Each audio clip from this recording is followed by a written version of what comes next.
Afternoon everybody. Today we are going to take a workshop of the both parts the necklace. Okay, now let us open your textbook,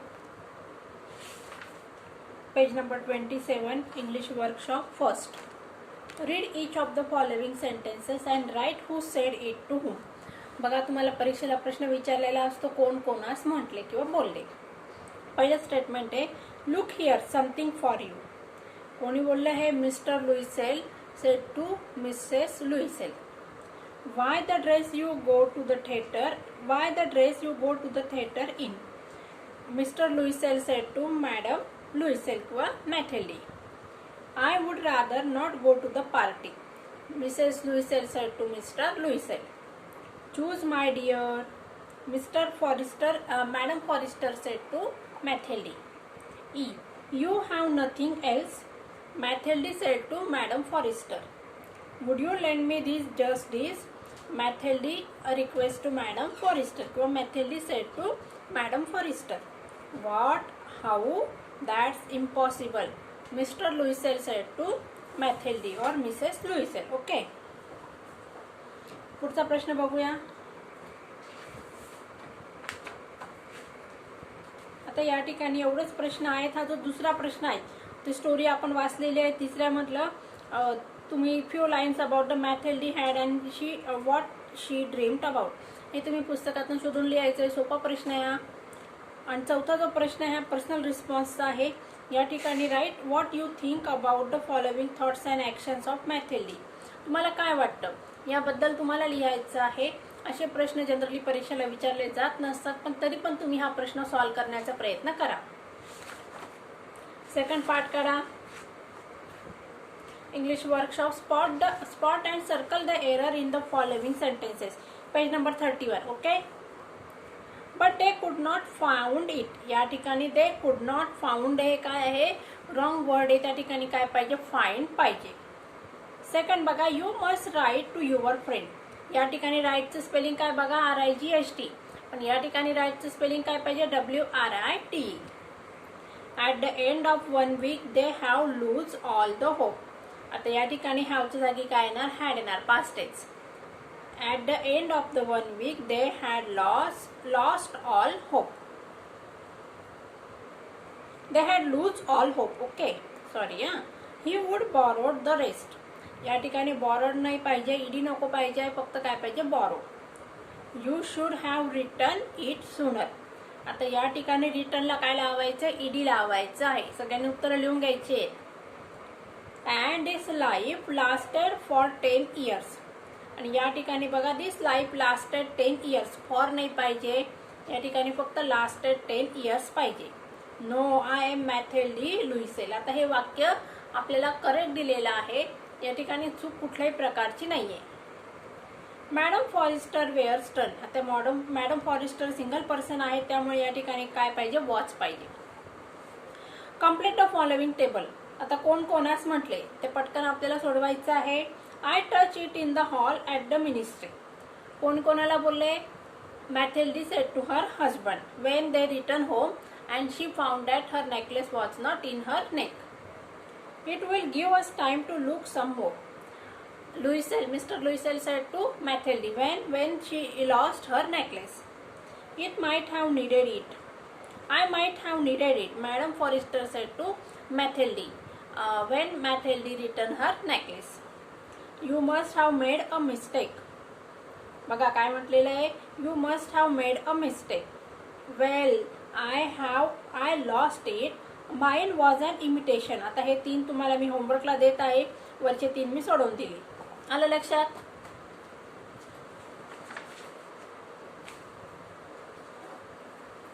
प्रश्न 5वा बघा. Imagine what must have happened after Mathilde's friend discovered that the diamond was real. Do you think she would return it to Mathilde? Would that make Mathilde happy? आता आपल्याला कल्पना करायची. आपल्याला हे lesson मध्ये दिलेलं नाहीये. काय प्रश्न विचारलेला आहे? What must have happened after Mathilde's friend. मॅथेल्डीची फ्रेंड कोण आहे? Madam Forestier. ज्यावेळेस त्यांना समजतं की डायमंड्स वेअर रिअल, म्हणजे मॅथेल्डीने त्यांना मॅडम फॉरेस्टरला जो नेकलेस परत केलेला होता त्याचे डायमंड कसे आहेत? खरोखरचे आहेत. Do you think she would return it to Mathilde? तुम्हाला असं वाटतं का ती मॅथेल्डीला परत करणार? Would that make Mathilde happy? I think she would return it to Mathilde and that would make Mathilde happy because she have a real diamond necklace and also she would sold it in the market and got the money. And other answer you will write also that she would never return it to Mathilde and it would again make Mathilde unhappy. 6. Discuss the following and write about it in your own words in 5 to 6 lines. म्हणजेच personal response type हा प्रश्न आहे. बघूया. What would you do if something like this happened to you? अशासारखं जर तुमच्याबद्दल घडलं तर तुम्ही काय करणार? I will also repay that necklace to my friend. I will try to return that necklace and also I will never buy anything borrow anything from my friend. What opinion do you form about Mathilde's husband from her story? Mathilde's husband was a real and a very helping husband. He tried to survive in a different and very hard condition. He helped his wife and he also support her. Okay. Which events in the story part 1 and part 2 changed Mathilde's life? In the first part 1, when Mathilde lost the necklace and they repay that necklace, this event changed all Mathilde's life. And in the second part, when Mathilde met her friend Madame Forrester and Madame Forrester said that her necklace was imitation, that event also make Mathilde's life change. If Madame Forrester return her necklace, her life will change, and if not, she will not return that necklace. Again Mathilde feel very unhappy and despair and become very despair. 7वा प्रश्न बघा. Read the table of the verbs form given below. आता या ठिकाणी बघा वर्ब्सचे form दिले आपल्याला. Base म्हणजे काय? V1 वर्बचा पहिला फॉर्म. यस फॉर्म म्हणजे त्याला काय लावायचं? यस लावायचं आहे. पास्ट टेन्स म्हणजे सेकंड फॉर्म. प्रेझेंट पार्टिसिपल म्हणजे काय? V3 आणि पास्ट पार्टिसिपल म्हणजे काय? बघा पास्ट पार्टिसिपल हा पुढचा फॉर्म दिलेला आहे. बघा give, gives, gave, giving, given. Draw, draws, drew, drawing, drawn. Eat, eats, ate, eating, eaten. Show, shows, show, showing, shown. Take, takes, took, taking, taken. V3 form आहे हा पास्ट पार्टिसिपल. लक्षात आलं का तुम्हाला? Say, says, said, saying, said. Come, comes, came, coming, come. Go, goes, went, going, gone. सगळ्यांनी हा table आपल्या वहीमध्ये लिहून घ्यायचा आहे आणि लर्न करायचं आहे. आणि मी जेवढे प्रश्न आता इथे सोडवून घेतलेले आहेत आणि जे तुम्हाला होमवर्कला दिले ते पण तुम्हाला तुमच्या वहीमध्ये राईट डाऊन करायचे आहे. पुढे बघा काय सांगितलंय. The best form is use as an infinitive. आता बेस्ट फॉर्म वर्बच्या अगोदर टू लागलं की त्याला काय म्हणायचं? इन्फिनेटिव्ह. आपण हे ग्रामरच्या लेक्चरमध्ये बघितलेलं आहे. आणि काही इन्फिनेटिव्ह असे असतात की ते बेअर इन्फिनेटिव्ह असतात, त्याला टू लागत नसतं.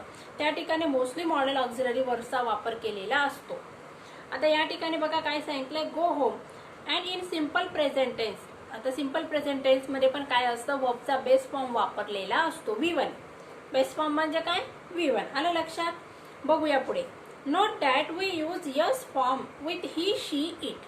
आता यस कधी लावत असतात बघा? He, she, it. हे काय आहे? Third person singular subject. He, she, it काय आहे? थर्ड पर्सन सिंग्युलर सब्जेक्ट असेल तर त्या ठिकाणी वर्बला काय लावत असतो आपण? यस किंवा यस हे ऍड सफिक्स लावत असतो. पुढे बघा काय म्हटले त्यांनी. Past tense form has added ED. आणि पास्ट टेन्स बनवत असताना आपण ईडी किंवा डी लावत असतो. आता या ठिकाणी ING form is known as the present participle. Present participle वर्बला काय लावलं? आयएनजी लागलं की इकडे काय बनतं? प्रेझेंट पार्टिसिपल बनत असं. ग्रामरच्या लेक्चरमध्ये आपण इन्फिनेटिव्ह या ठिकाणी नंतर प्रेझेंट पार्टिसिपल, पास्ट पार्टिसिपल हे मी तुम्हाला डिटेलमध्ये शिकवलेलं आहे. आठवत नसेल तर तुम्ही परत ते मागचं लेक्चर एकदा परत बघा आणि तुम्हाला जर काही शंका असेल तर ती परत एकदा सॉल्व्ह करण्याचा प्रयत्न करा. आता बघा या ठिकाणी पास्ट पार्टिसिपल कधी वापरतो आपण? कंप्लीटेड ॲक्शन सांगण्यासाठी. आता या ठिकाणी बघा आपण पूर्ण लेसनचे नेकलेसचे पार्ट 1 आणि पार्ट 2 मला जे इम्पॉर्टंट वाटत होते ते सगळे प्रश्न मी तुमच्याकडून सोडवून घेतलेले आहेत। आता येणाऱ्या पुढच्या लेक्चरमध्ये आपल्याला the story of the T शिकायची आहे। त्यासाठी तुम्ही हे सगळं होमवर्क कंप्लीट करा आणि take care and good bye.